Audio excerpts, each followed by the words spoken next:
Annenberg Media.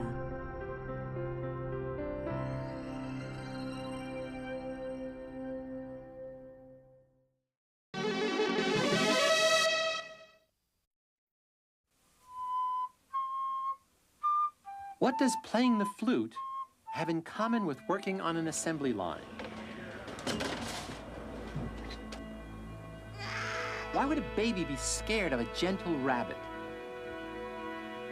How does a dog learn to operate an elevator? Atta boy. Good. Good. Carefully, very slowly. Carefully. Learning, this time on Discovering Psychology. Need a cup of honey.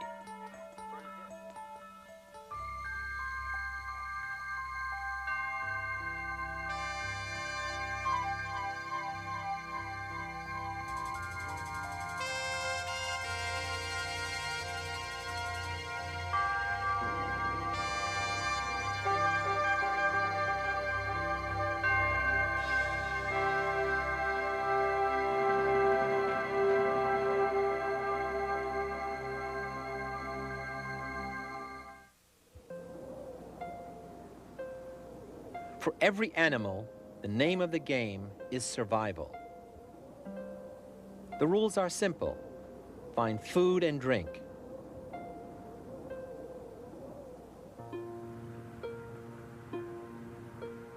Find shelter and avoid predators and hostile environments. Those who are best equipped to survive and who manage to mate will pass on their genes to the next generation. This is the true meaning of survival of the fittest.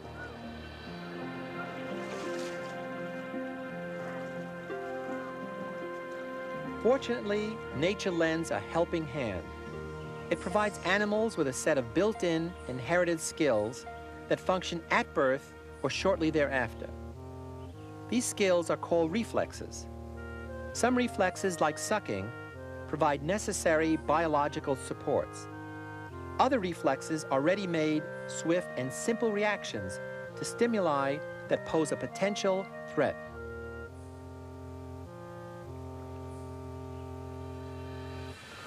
And nature also provides more complex patterns of reaction, known as fixed action patterns. For example, the annual upstream journey of salmon to spawning grounds. These are sequences of actions triggered automatically by particular environmental and biological events and performed in the same way by every member of a species. These birds will migrate to the same destination at the same time of every year.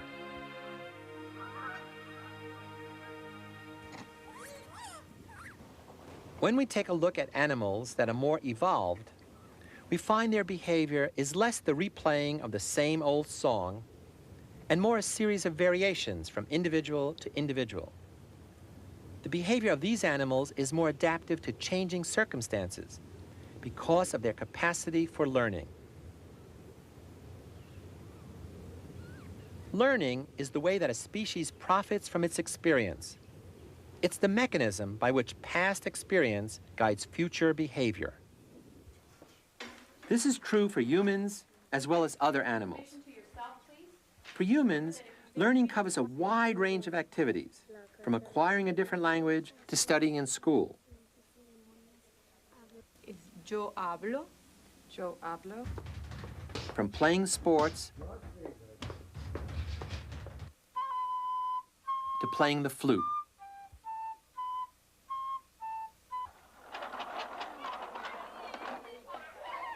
In the process of learning, an individual's behavior is modified. He or she acquires new habits, and new ideas are put into practice. Can you mix up all these dry ingredients? Very carefully, very slowly and carefully, okay? Now, while you're doing that, we need a cup of... The new behavior can change the environment itself, making it more conducive to the individual's well-being. That was pretty good, Joshua. Learning allows us to do two important things in the quest for survival. First, to anticipate the future from past experience. And second, to control a complex and ever-changing environment.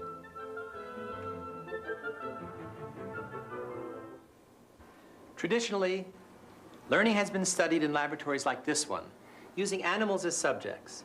In part, because it's easier to conduct controlled experiments with animals than it is with humans. And also because animals are like humans in important ways. As a result, behavioral psychologists have come up with new views, not only of animal behavior, but of human nature as well.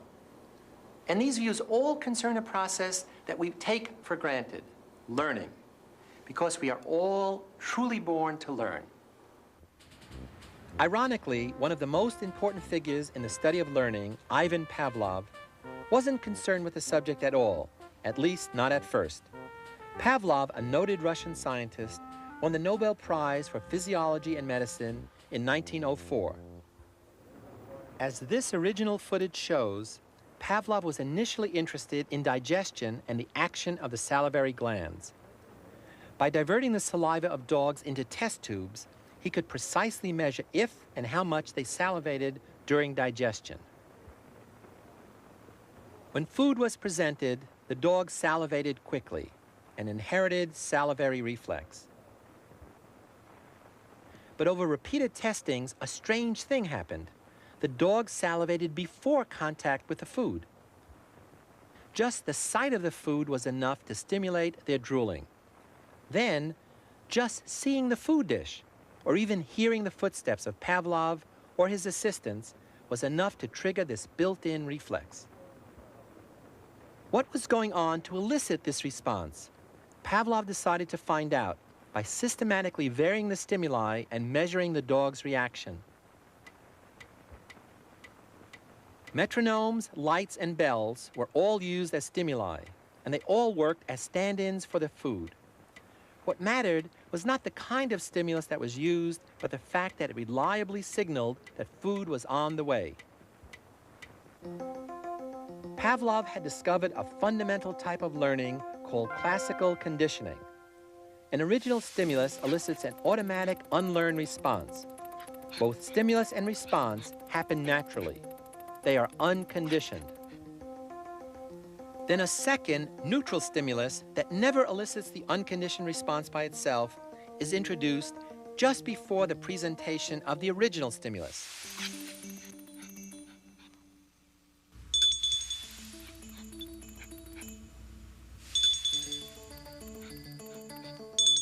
If the neutral or signaling stimulus is presented alone, and a response occurs as if the original stimulus were still there, we say that conditioning has taken place. The arbitrary neutral stimulus becomes a conditioned stimulus. The reverse is also true. Pavlov and others studied the extinction over time of such conditioned responses.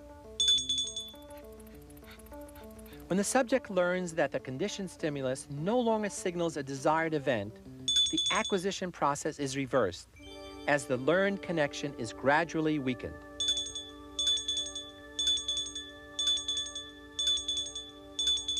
Pavlov's work, and the work of those who followed him, led to a remarkable conclusion, and that is, any stimulus an organism can perceive is capable of eliciting any reaction the organism is capable of making.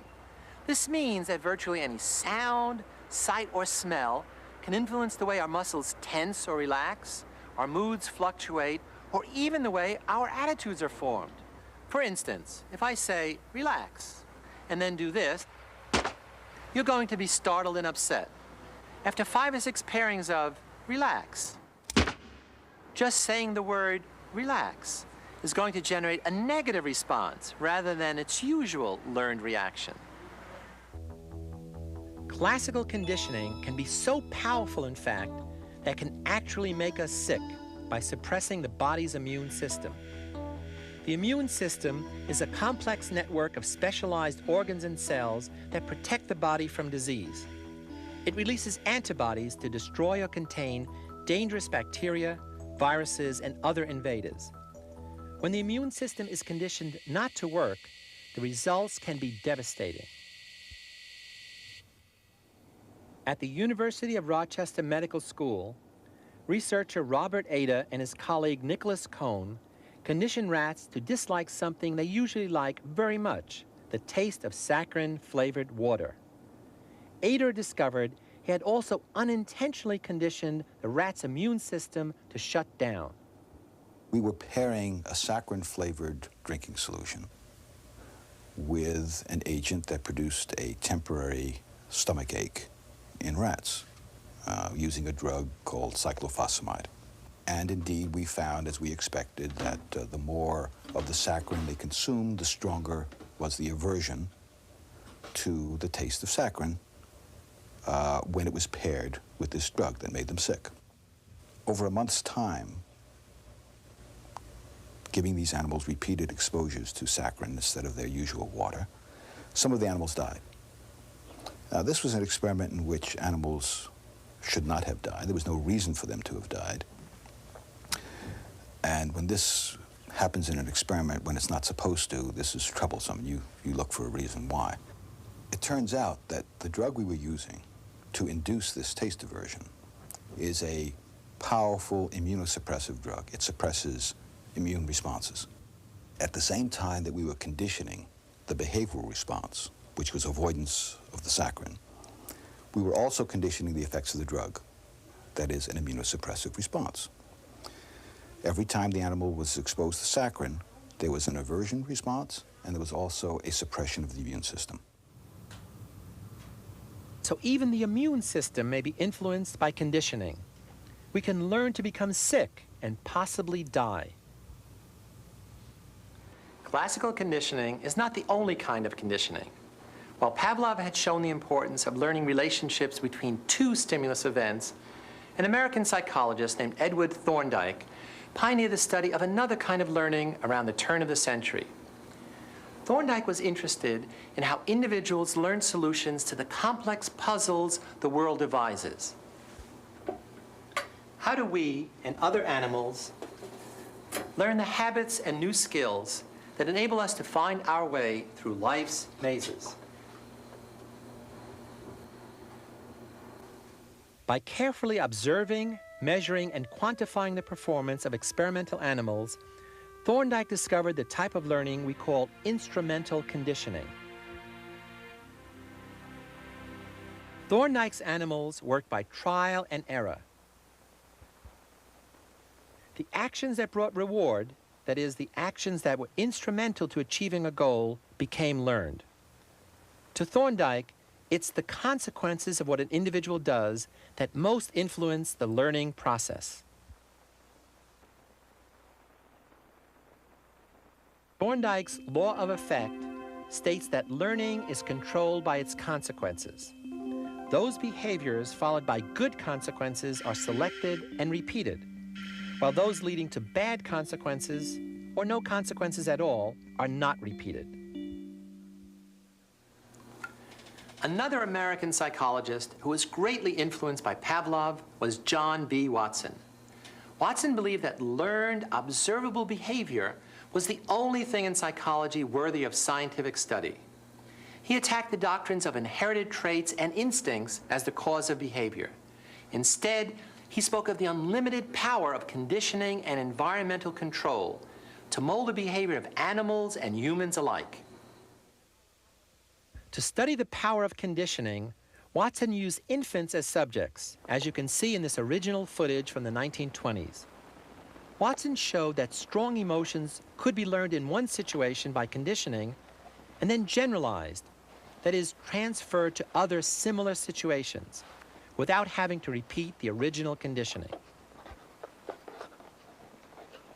Watson and his assistant, Rosalie Reyna, conditioned the infants to fear a white rat they had liked at first. In this case, they worked with an 8-month-old called Little Albert. Each time the rat was presented, a loud gong was struck, startling the infant. Soon the appearance of the rat alone was enough to make him cry and become fearful. This was classical conditioning at work. When the child crawled away from the rat towards safety, her behavior was rewarded in that her fear was reduced. Instrumental conditioning was now at work. Later, when the children saw any stimulus that was similar to the rat, a rabbit, a dog, a fur coat, a mask, their learned fear was generalized to all of them. The once fearless children were now easily frightened by a host of harmless things. Watson's pioneering study was controversial because of the way he used children. Such an experiment could not be conducted today because of strict ethical guidelines governing the treatment of all research subjects, humans and animals. A few years after the demonstrations, an associate of Watson, Mary Cover-Jones, developed techniques for removing naturally conditioned fears in youngsters. Jones was the first behavior therapist. But these techniques came too late for some of Watson's subjects. Little Albert's fate remains unknown. Another towering figure in the study of learning was Harvard psychologist B.F. Skinner. Skinner built upon the ideas of Pavlov, Thorndike, and Watson, and was interested in how behavior is influenced by external events in our lives. For many psychologists, behavior is explained as an effect of internal processes, either mental or neural. For them, behavior is seen as the outward expression of what's going on inside. But Skinner disagrees. His research investigates behavior in terms of its relationship to environmental variables that precede and follow it. You can think of it as psychology's ABCs: antecedents, behavior, consequences. In the early 1940s, Skinner began to examine a simple response of an ordinary animal, a pigeon pecking a disc that was followed by a reinforcer, say a food pellet or some water. A reinforcer is anything that increases the rate of responding. The pigeon was kept in a highly controlled environment that's come to be known as a Skinner box. And Skinner's version of instrumental conditioning is known as operant conditioning. Well, operant behavior is behavior which operates upon the environment and produces consequences. And operant conditioning is the change that takes place when those consequences have a particular effect. And we call this effect strengthening or reinforcing. Through operant conditioning, pigeons have been trained to peck at the correct sum of numbers and to perform all kinds of feats.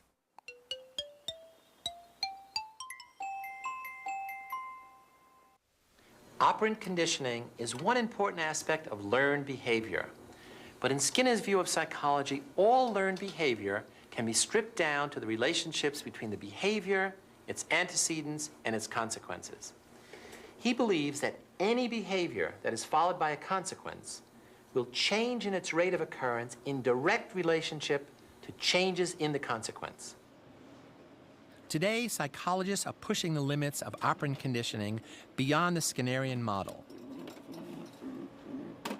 Behavioral psychologist Howard Rachlin at the State University of New York looks at ways to enable self-control by using operant conditioning methods. Self-control, like everything else, is a little bit of environment and a little bit of genes, like everything. Self-control is really choosing between a large but delayed reward and a smaller but more immediate reward. A larger reward is more abstract and difficult to put your finger on, like good health. Things like good health or even job satisfaction are often the result of long-term behavior in which delayed gratification was consciously chosen. Okay. Rachlin looks at how patterns of behavior act as a reinforcement for self-control. Like Skinner, Rachlin also uses pigeons to test his ideas. In the first condition, a pigeon chooses between a small immediate reward and a larger but delayed reward. If it pecks the green button, it gets a small amount of food right away. If it pecks the red button, it has to wait a few seconds, but it gets twice as much food by pressing the red button. Pigeons are very impulsive.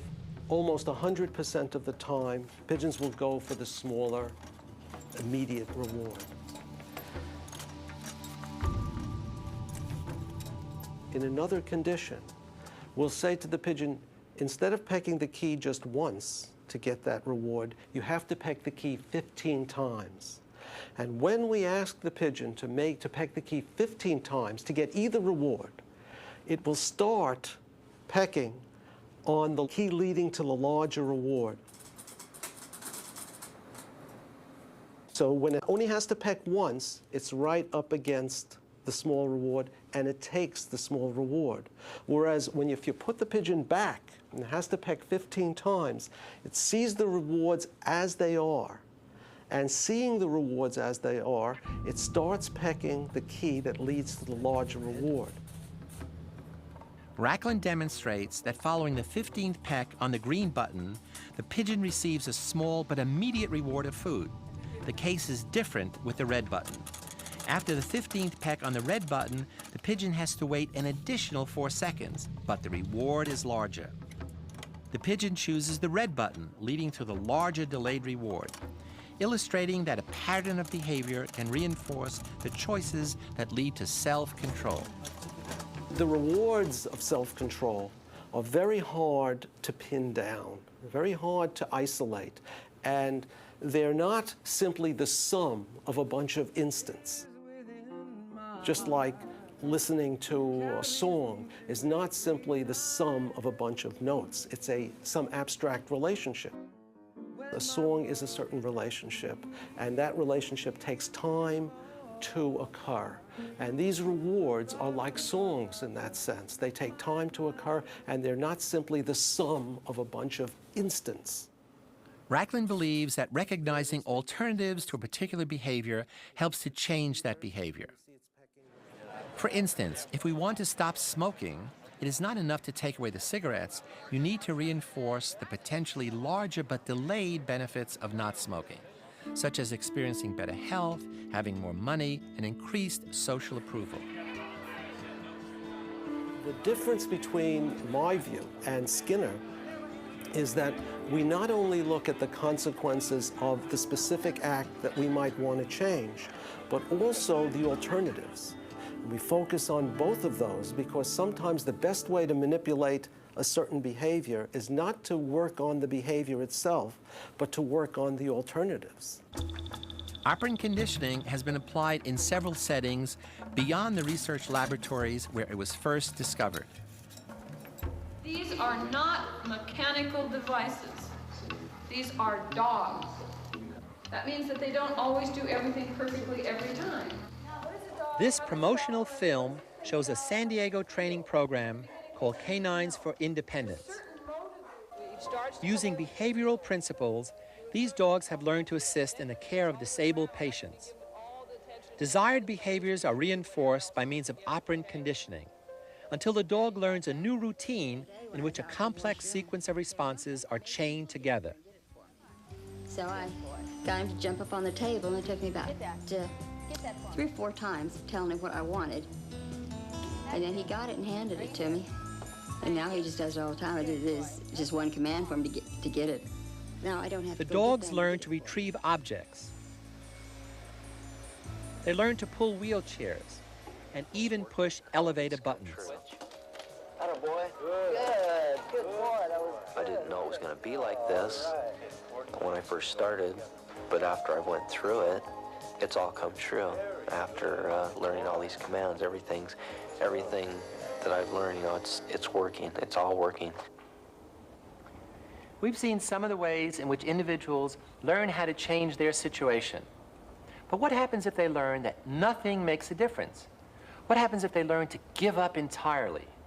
Can we use conditioning to overcome such learned helplessness? Fortunately, the answer for many distressed people is yes. This woman is undergoing behavior therapy for agoraphobia.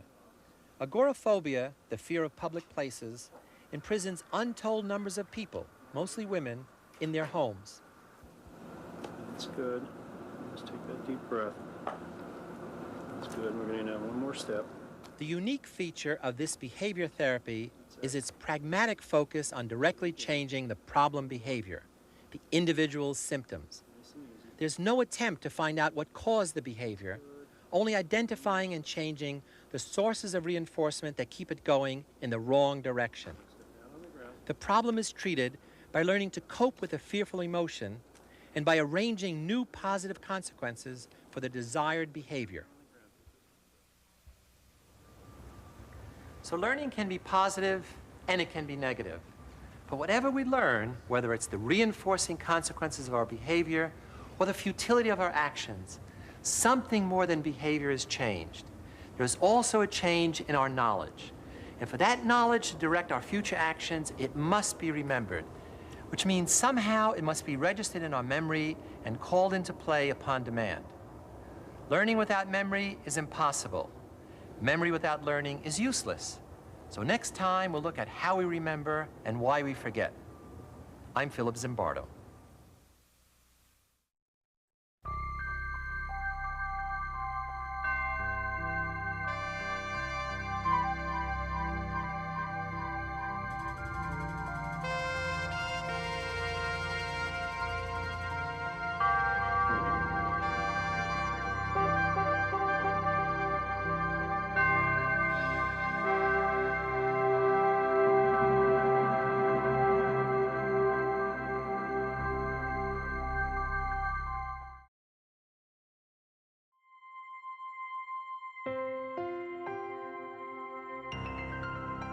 Annenberg Media.